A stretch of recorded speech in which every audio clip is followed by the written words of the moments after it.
बिस्मिल्लाहिर्रहमानिर्रहीम। अस्सलाम वालेकुम नाज़रीन, आप यूट्यूब चैनल देख रहे हैं। मैं इमरान खान हूँ। ये एक कामयाब और बाकमाल किस्म का जलसा था जो पाकिस्तान तहरीक इंसाफ ने किया। और एक बात तो क्लियर हो गई है कि इमरान खान साहब की कॉल जो है वो अभी तक कारकुनों में काम कर रही है। दूसरी बात जो है वो ये कि जो रिपोर्टर्स थे ग्राउंड पे, उन्होंने बताया कि लोगों की दिलचस्पी इस बात में थी कि इमरान खान ने बुलाया तो हम इमरान खान के बुलाने पर आए हैं।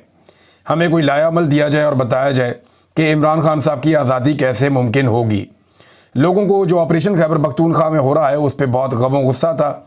मादनियात के कब्जे के हवाले से लोगों के बड़े सवालात थे। ये वो सारी चीज़ें हैं जिन पे इमरान खान साहब भी बात करते रहते हैं और लोग उन्हीं चीज़ों के साथ जलसे में आए थे। लोगों को वहाँ मौजूद क़यादत में और उनकी तकरीरों में ज़्यादा दिलचस्पी नहीं थी। मैं आपको कुछ चीज़ें अभी बताने वाला हूँ जो इस जलसे से रिलेटेड हैं और ये फैक्ट्स पर मबनी है। ये चीज़ें आपको पसंद आए ना आए, लेकिन एक्चुअली वहाँ पे ये हुआ।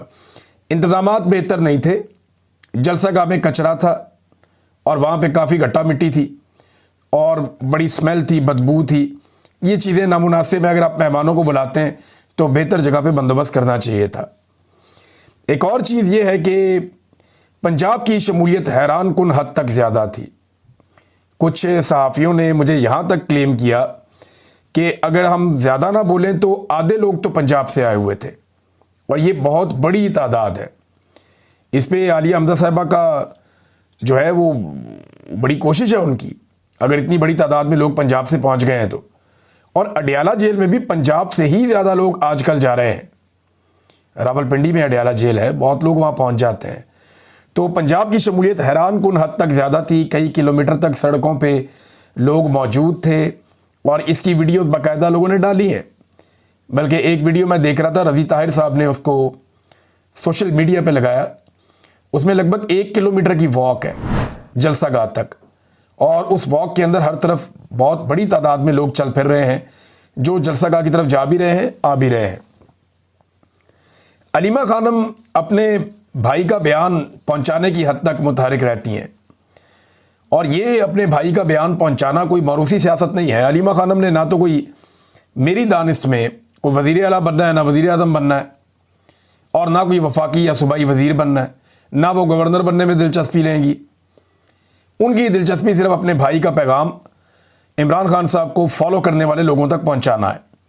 और ये कोई मरूसी सियासत नहीं है। मरूसी सियासत वो है जो गिलानियों के बच्चे, शरीफों के बच्चे, सरदारियों के बच्चे करते हैं, वो मरूसी सियासत कहलाती है। अब यही पैगाम अलीमा खानम जो है वो स्टेज पे जाके पहुंचा सकती थी, क्योंकि इस जलसागाह में जिसे सबसे ज़्यादा इज्जत दी लोगों ने वो अलीमा खानम थी।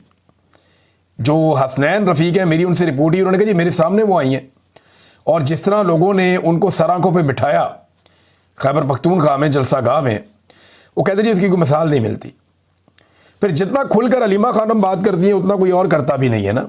वो बहुत खुल के साफ बात करती हैं कि मेरे भाई ने ये कहा, ये मैंने आवाम तक पहुंचा दिया। तो उन्हें मौका मिलना चाहिए था या उन्हें खुद चाहिए था।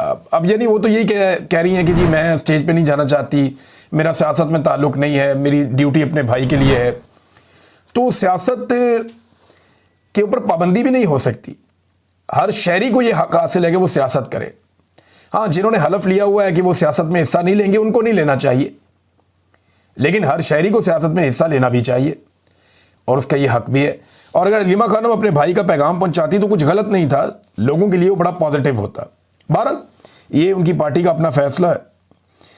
एक चीज़ और है कि कोई सरप्राइज़ या लायामल जिसके बारे में दावा किया था अली अमीन गंडापुर साहब ने कि मेरे पास सरप्राइज़ भी है और मैं कोई लायामल भी अनाउंस करूँगा कि अब करना क्या है, तो ऐसा कोई अनाउंसमेंट नहीं हुआ। कोई लाइन ऑफ एक्शन कारकुनों को नहीं दिया गया, जिसकी वजह से कारकुनों में कुछ मायूसी थी। फिर कई लीडर जो हैं वो स्टेज के ऊपर आए तो अवाम ने नीचे से रद्द-ए-अमल भी दिया। ऐसी बहुत सारी वीडियोज़ हैं, मैं आपको दिखा भी सकता हूँ, लेकिन नामुनासिब है। जिसमें कुछ सहाफ़ियों ने रिपोर्ट किया, यानी मोहम्मद फ़हीम साहब ने कहा कि हुल्लड़बाजी हुई, बहुत नारेबाजी हुई और कारकुन जाना शुरू हो गए। अली अमीन गंडापुर साहब की तकरीर चल रही थी, कुछ और लोगों की लोग जो है वो पंडाल में से जूते उठा रहे थे। तो बहुत अजीब चीज़ें भी हमने वहाँ पे देखी जो नामुनासिब है। लेकिन ये पब्लिक का रद्द-ए-अमल क्यों आ रहा है, ये तो क़यादत अच्छी तरह जानती है कि लोग क्यों मायूस हो रहे हैं पाकिस्तान तहरीक इंसाफ की उस क़यादत से जो इमरान खान साहब के नाम पे इक़्तिदार में आई है। जानदार तकरीर किसकी थी पूरे जलसे के अंदर तो एक बड़ी जानदार तकरीर जुनैद अकबर साहब ने की। उन्होंने कहा जी मुझे अपने इदारों पे फ़ख्र है, मगर क़यादत के हवाले से जो इदारों की क़यादत है उनसे वो प्रॉब्लम्स हैं, वो बता भी रहे थे। उन्होंने कहा जी हमारे शहीदों को शहीद नहीं मानोगे तो मैं आपके शहीदों को शहीद नहीं मानूंगा।